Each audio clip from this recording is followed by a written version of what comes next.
C'est une bonne émission au regard de ce que j'ai vécu, c'est-à-dire quelle est la pertinence des questions qui sont posées et surtout comment ça permet d'enrichir le débat d'idées au Sénégal. Parce que malheureusement, j'ai la peine à le dire, aujourd'hui les médias ne facilitent pas le débat d'idées.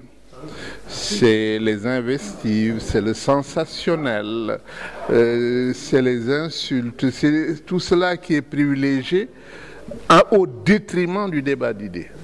Et donc avoir une émission où vraiment on débat réellement sur les idées, c'est tout à fait très bien. Une très belle émission qui est d'ailleurs un plateau assez relevé puisqu'il y a de grands journalistes. Moi j'ai quand même tout petit quand j'écoutais ces voix, Dambabou, Marseille Ndiaye, avec leurs articles dans les journaux, Safili. Alors, je suis honoré de participer à cette émission et je trouve qu'il y a eu des questions quand même qui ont été abordées, qui ont plus de hauteur par rapport au débat que nous avons l'habitude d'entendre, très bas. Là, c'est vraiment une sorte de débat intellectuel. Et puis d'ailleurs, j'espère que ça va quand même apporter quelque chose à ceux qui nous écouteront ou nous suivront. On connaît un peu les communistes, c'est toujours un peu une sorte de dialectique dans toutes les réponses. C'est pas évident, on essaie de les pousser aussi, c'est ça notre rôle. Ils sont libres aussi de répondre comme ils veulent, ils sont libres aussi de ne pas répondre, mais l'essentiel c'est de poser les questions qu'il faut. Et je pense que nous avons posé les questions qu'il faut. Excellente idée.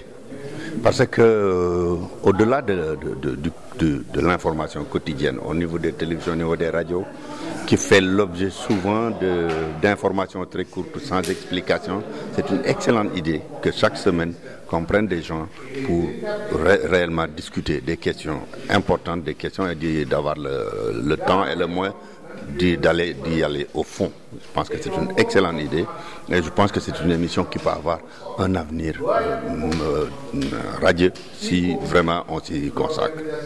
Ce n'est pas une surprise pour moi.